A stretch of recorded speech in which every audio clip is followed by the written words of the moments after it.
हाँ नमस्कार। હવે સનાતન ધર્મ અને ખાસ તો એક બાબત એ છે કે કર્મ અને ઋણાનુબંધની એક બાબત આજે આપણે જરા નિહાળી લઈએ। આજે બે બાળકો જે અત્યારે યજ્ઞોપવિત ધારણ કરી રહ્યા છે અને સમજવાની બાબત એ છે કે આ ત્રણ બાળકો છે, અમારા મિત્ર અને એમના પત્ની, આ ત્રણ બાળકોમાં જે દીકરી છે અને આ બંને દીકરાઓ એ બ્રિટિશ એટલે કે યુકેમાં હતા અને એમને આપણા મુકેશભાઈ ભટ્ટ જે બ્રહ્મ સમાજમાં છે અને એમણે લંડનમાં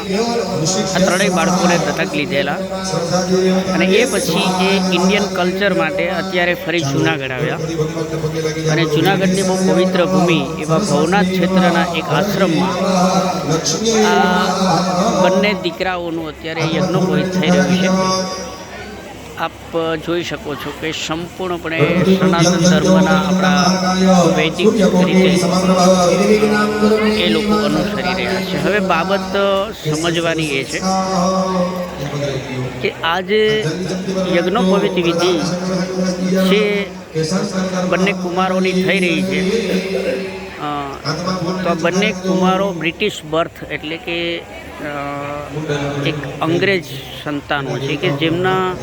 માતા પિતા કે દાદા પરદાદા કે કોઈ પણ લોકો ક્યારેય ઇન્ડિયા નથી આવ્યા અને આ વૈદિક વિધિ વિધાન વિશે કંઈ જાણતા નહોતા।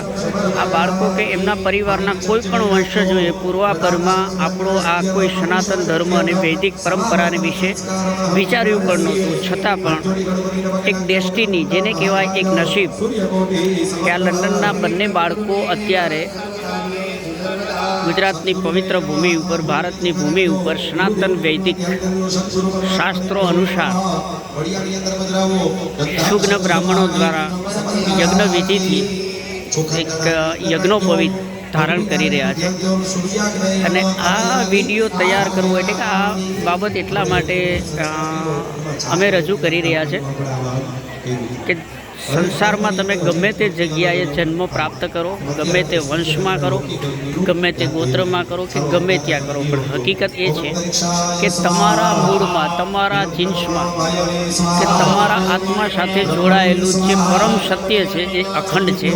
એટલે જ આ યુગ અને કેશ નામના બંને કુમારો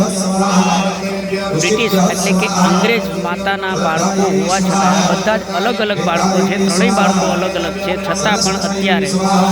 એમનું નસીબ, એમના ઋણાનુબંધ એને ભારતની ગિરનારની પવિત્ર ભૂમિ ઉપર લાવ્યું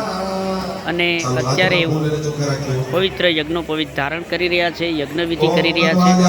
અને બ્રાહ્મણ દંપતી દ્વારા એમના બ્રાહ્મણો સાથે રહીને યજ્ઞોપવિત સંસ્કાર કરવામાં આવી રહ્યા છે।